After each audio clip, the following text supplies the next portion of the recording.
Hello everyone, this is Fantasy-esque and welcome back to Vampyre Clan and ClanGen, the Warrior Cats clan generated game. When we left off in the previous episode, we had some failed negotiations with the vampire hunters who wanted us to basically trap ourselves inside the ruins, swear not to come out and interact with anyone ever again, and they would, leave us alone. Maybe think about peace, but Shivering Star was quite adamant that that is no way of life for the vampires, and the vampires are completely not willing to basically give over all these advantages to the vampire hunters just so they can put an end to the war. But that aside, guys, we have a very exciting episode ahead of us because Blue Jay has given birth to 3 vampire kittens. That's right, 3. Kind of the number I was hoping for, or at least that was the minimum I was hoping for. So we are now at moon 17. It is still Greenleaf. Let us go ahead and go through the events, and then we can take a look at our kittens. I'm just super excited. Well, first off, in the Leader's Den, we can still see all the vampire clans are very much hostile towards us. Not that we care. On to events. Neither Vampire Clan nor Day Clan wishes to lose cats to the war. They seem to be considering peace, but I think this is good. Because Shivering Star was not willing to back down last time, now the vampire hunters know if they wish to pursue peace, it is going to have to be without those ridiculous conditions they were trying to put in place. And then, with Master Burnleaf purring against her back, Blue Jay feels like she's going to explode with love, looking at a tiny new litter of 3 kits. 3 vampire kittens, guys. And then I feel it is very timely that Master Burnleaf, who always loved Pumpkintail but has decided to move on. I think what really tipped him over or encouraged him was seeing his new family in its entirety, seeing his 3 children, and he kind of realized that even though Pumpkintail was a wonderful part of his life, she is now in Star Clan and he must move on, and he must be present here for Blue Jay and the kids. Now, because he moved on from Pumpkintail after the birth of the kids do consider Pumpkintail as a third parent, like she is an adoptive parent of theirs, which I think is quite interesting. I don't know if I'm going to keep that or I'll take it out, because typically we don't have anything like that, but I might just leave it. I might let Pumpkintail be the adoptive parent of these 3 kids. I think that'll be a nice way to honor the fact that she was Burnleaf's first match. And then Twilight Fade travels to Day Clan to resolve some recent herb gathering disputes. However, it seems Twilight Fade only made Day Clan more upset. You know what? I think Twilight Fade is probably following in the footsteps of Shivering Star, and maybe the vampire hunters couldn't get their way last time with the negotiations, but they tried to get their way with the herbs, and Twilight Fade said no. Absolutely not. But okay, let's take a look at our kittens. I am so excited. But here we go, guys! These are our 3 kittens who are gone ahead and renamed. We have Owl Kit, Sunny Kit, and Fire Kit. So first up, we have Owl Kit, who is a self-conscious female with green eyes and a mackerel pelt. And the mackerel pelt is a brand new thing she's bringing into us. I actually don't know if anyone else has mackerel, but within her parents, at least, her bloodline. She's got the green eyes from her father, which is really cute. Then we have Sunny Kit, a skittish male with cobalt eyes that he got from his mother, and a tabby pelt that I think is new for him as well, within this bloodline. And finally, we have Fire Kit, a noisy female with cobalt eyes that she gets from her mother, and the single stripe pelt, which she gets from her father. So she is well and truly a mix of both parents. Blue Jay was an agouti. That's right. So yeah, Owl Kit and Sunny Kit, they have a new kind of pelt within their bloodline, but Fire Kit, she's a perfect blend of her parents because she's got her mother's eyes and her father's coat. So I'm very intrigued to see how she's going to look as she gets older, but the same for the other 2 cats. Now, in terms of a favorite right now, I always say this, but I feel like when they become kittens and open up their eyes, a lot of things change. But right now, I think I'm leaning towards Fire Kit as my favorite kitten, because she looks so unique and interesting, and I kind of love that she is carrying on the vividness of her father, because I don't know if we've realized this, guys, but I feel like our clan started off so vibrant, like the vampires were so vibrant, but all of our vibrant cats have been getting killed off, and we are kind of breeding some more like brown colored cats, like more drab coats, if anything. So I am actually very thankful that Burnleaf managed to pass on his brightness to at least Firekit. So we do have the uniqueness with her there. But otherwise, I had such high hopes, obviously, for who was it? I think it was, let's quickly check. I think it was Cottonshade. We had such high hopes for Cottonshade, and then he passed on before we could breed him. Pumpkintail died before we could breed her. Honeybloom did have her kits, but out of the two, I think Songkit had the more interesting pelt, and she passed away. So we have been losing a lot of our unique and bright cats, and plus we don't have any white cats in the clan, and Songkit was unique because of that as well. But it's almost, this makes me very nervous actually, but it's almost as though the cats with a brown pelt or brownish pelt, they're almost immune to the war, and in some way it's like the brown pelt gives them some bit of luck.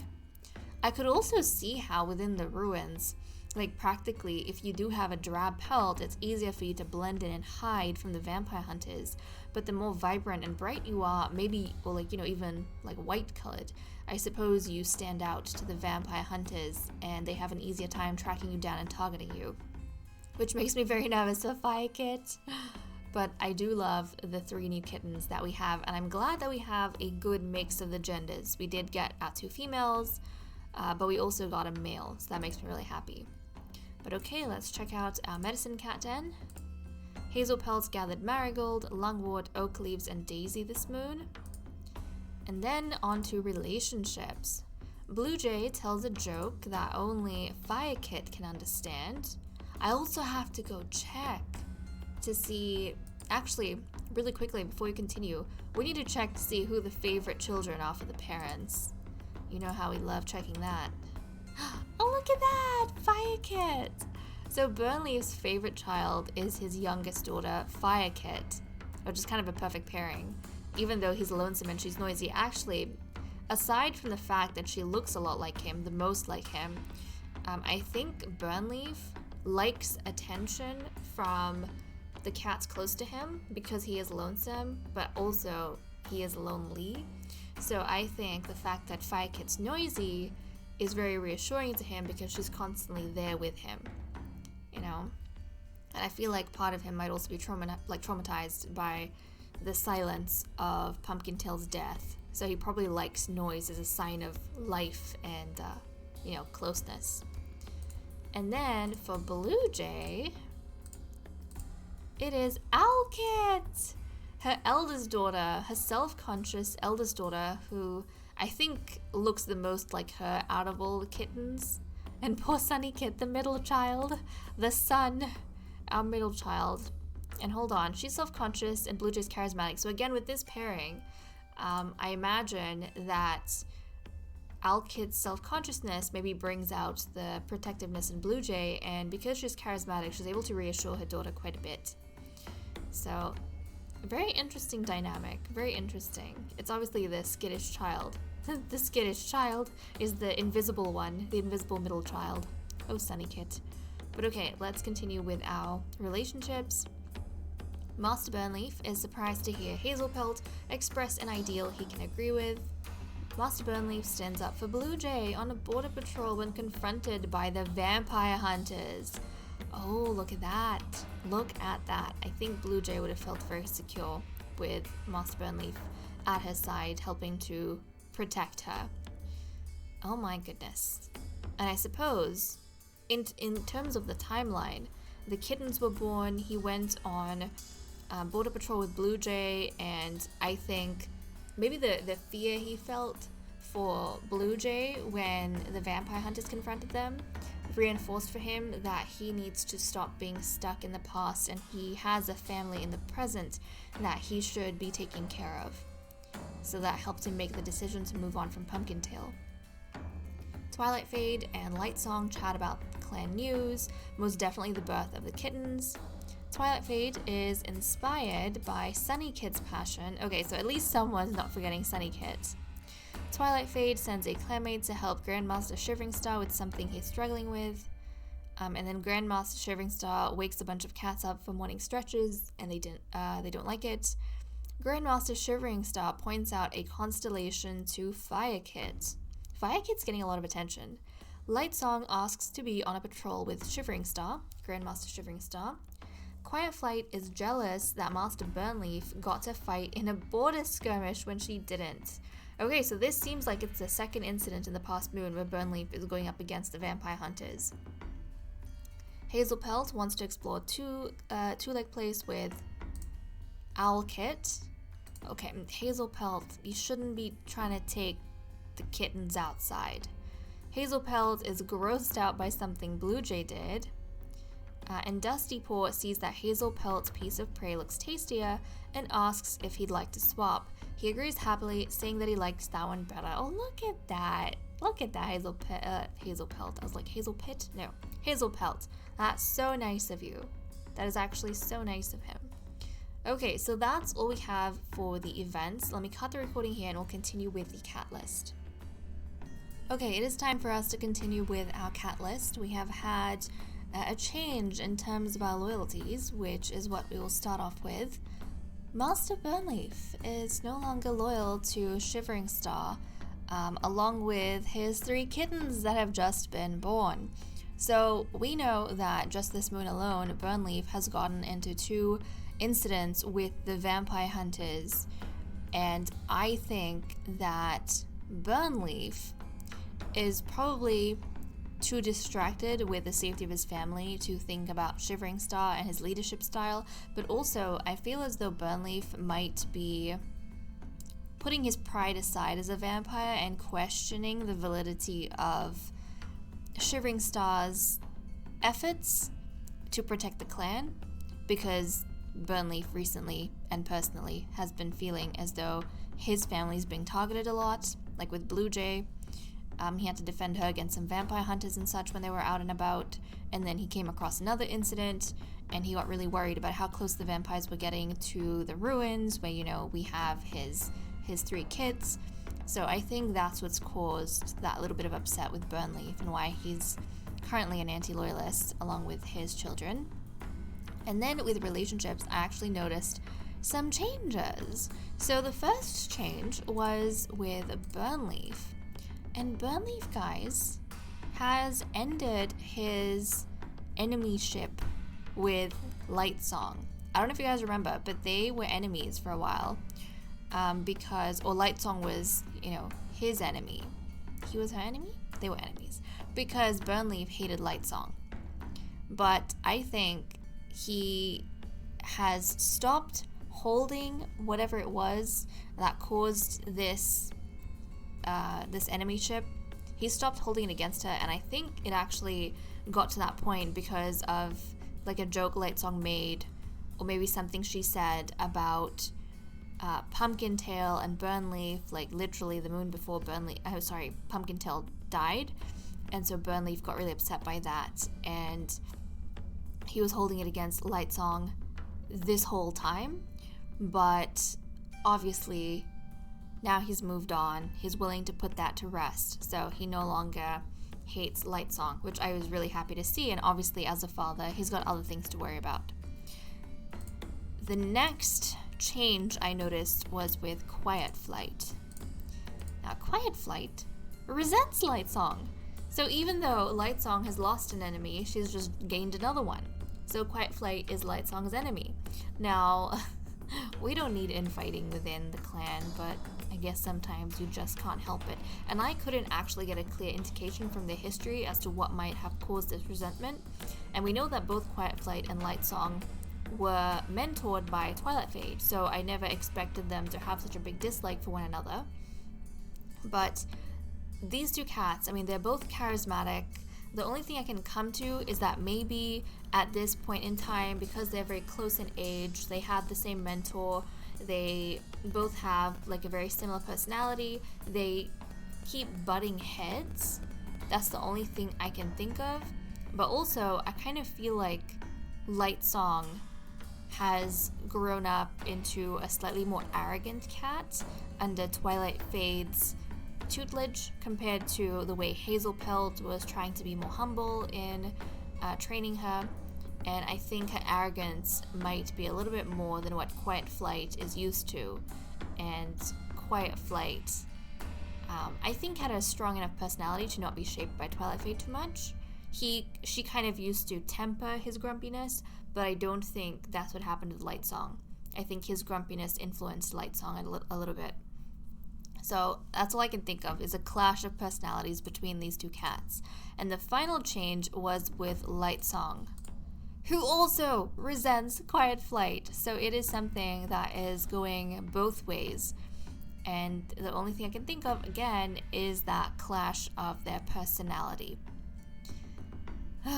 Maybe Lightsong feels as though Quiet Flight is constantly trying to act better than her, even though, they are pretty much the same, just because Quiet Flight was the first fledgling that Twilight Fade had. And she's trying to hold that over Lightsong as Lightsong Senior. And maybe Lightsong doesn't like that. So, Last time with Burnleaf, Lightsong never really thought too much about Burnleaf. She considered him a friend. And she didn't maybe realize that she spoke out of turn, whereas Burnleaf was holding it against her and treated her like an enemy. But this time around, it's mutual with Quiet Flight. These two she-cats just do not get along. But okay, now that we have gone through the relationship changes, the next thing that the clan actually needs to do is set up another match, because we are nowhere near the comfortable level of numbers that we need to have. So Grandmaster Shivering Star is announcing that the next match is going to take place, and the next match is going to be between Hazelpelt and Quiet Flight. So let's go ahead, pair them up, and see how this is going to go. I have no clue, but Quiet Flight. Okay, we have an adventurous male and a charismatic female. They are not compatible, but hey, nobody's broken up in the past. We've had a lot of incompatible pairs, but nobody's really broken up. So we'll pair these guys and see how they go. Obviously, they're going to start off seriously considering each other. We'll take them to Twilight Fade Under the Ruins, where they can go ahead and listen to the whispers. So let's go ahead. Oh, actually, I need to make sure that they can have kits, first of all. They need to be able to have kits, guys. And really quickly, I also want to check out their genetics. So if we look at the descriptors, Hazelpelt is a long-furred, light brown tabby tom, and Quiet Flight is a speckled, pale, and white she-cat. So Hazelpelt, he's got the green-yellow eyes, the agouti pelt, and Quiet Flight has hazel eyes and speckled pelt. So they have very similar eye colors. But okay, let's go down to the ruins, listen to the whispers, and see. Right now, obviously, they're seriously considering each other as a match, but is this gonna go ahead? Are they gonna have a good impression of each other? Let's have a look. And yes, they did. So platonic like, romantic interest, respect, comfort, and trust has increased, and jealousy has decreased. So Hazelpelt, who I don't think has had any romantic interest in anyone ever before, this is going to be his first romantic experience with his match, and he likes what he's seeing. He likes that she's so talkative, and she has a confidence about her. And likewise, Quiet Flight, I think, maybe at first they didn't think they were compatible, but she kind of likes how much of an explorer Hazelpelt is, because he's always bringing in maybe these tidbits into their conversation, which keeps the conversation exciting and constantly going. And she's someone who likes talking, and he constantly engages with her to explain all the adventures he's been on. So right now, both of these cats very much like each other as a partner to have a litter with. So okay, there we go. Wonderful. Now let's go ahead and see what all the cats are doing for the day. Grandmaster Shivering Star enjoys the warmth of Greenleaf. Master Burnleaf had a nice chat with a cat from another clan at the border. So one of the vampire hunters, he was talking, maybe that's also part of the reason why he's a bit, like, he's questioning the Grand Master, because maybe he's talking with, this time around alone, with one of the vampire hunters, and maybe he's finding out about what's happening in the negotiations and the kind of sentiment within the hunting clans, and he knows the sentiment within vampire clan, and he kind of feels like the war is stretching on for no apparent reason, way too long. Hazelpelt heads out of clan territory to look for new herbs. Maybe he's wondering what fascinating things he can come across, so he can also come back and tell Quiet Flight about it. Twilight Fade is in awe of Grandmaster Shivering Star's leadership. You know what? I think Twilight Fade is probably really, really happy right now that his fledgling, his former fledgling, has been matched up, because, you know, he was very fond of her and is a close friend of hers, so I think he would feel very proud and happy for her that she's getting a chance to progress her family and bloodline. Blue Jay doesn't want to go on dusk patrol. Don't worry, honey, you're still recovering from birth. Quiet Flight got startled by a squirrel. Light Song can't get anything done with this heat. Dusty Paw tries to do too much at once and defeatedly asks, oh, I can't remember which kit this is. I think this is the Owl Kit. I think this is Owl Kit. Owl Kit snuggles up to the belly of Blue Jay, Sunny Kit snuggles up to the belly of Blue Jay, and Fire Kit snuggles up to the belly of Blue Jay, which is very sweet. Also, I have gone ahead for all three of these kittens. I have put down this note that they are the carrier of 2 vampiric bloodlines from the 4th and 8th founding vampires. So, there we go. There we go. Okay, and now that we have wrapped up our cat list, let's go ahead and continue with patrols. Okay, we are going ahead and resuming with our patrols. So we have 46.5 prey and we need 20.5. So we don't have to worry about food or anything. We'll send out Hazelpelt, our Nightstalker, to see what he can find. The thick growth of Greenleaf will serve Vampire Clan well today, Hazelpelt decides, thinking about gathering elder leaves. There's a particular tree in a sheltered dip along a stream he wants to check on today. Proceed. The tree, growing in a sheltered spot without huge amounts of wind, has branches that extend a mere whisker length above the ground. The gathering is simple today, warmed by the greenleaf sun. So elder leaves and juniper were gathered, which is very nice. And now we have a patrol of 5. We have Dusty Paw, Light Song, Quiet Flight, Burnleaf, Master Burnleaf, and Grandmaster Shivering Star, who is sticking very close to his apprentice and daughter. So let's see what the 5 of them get up to. While on patrol, Quiet Flight notices an unfamiliar scent. Something has left scent marks on the wrong side of the border. Proceed. The scent leads to a trespassing rogue. Master Burnleaf sets up a trap using an unstable slope above the cat to start a rock slide. He yowls a warning and the rogue scrambles out of the way. He wants to scare them, not kill them. The intruder leaves the mountains, and Master Burnleaf's patrol is impressed by his cunning. Look at that, guys. Burnleaf has really been stepping up. Like, good on Quiet Flight for noticing the scent, but Burnleaf, he got into like 2 incidents with vampire hunters within this, like, past moon, within this episode. And then he set up a trap and chased away a rogue, like he scared away a rogue from the mountain. My goodness, Burnleaf, my goodness. I don't know why I did not expect him, as a lonesome cat who doesn't like getting involved with others, to step up this much. It feels like an awful lot of socializing. Not the nice kind, but you know, I'm impressed with him. I'm very impressed. Maybe now that he's a father, he's like extra motivated. But okay, that was actually really, really good. And that was actually the first time also that Shivering Star took a bit of a riskier patrol with Dusty Paw. But okay, guys, with that said and done, I am going to leave off here. Thank you so much for watching. I hope you all enjoyed, and I will see you all next time. Bye-bye.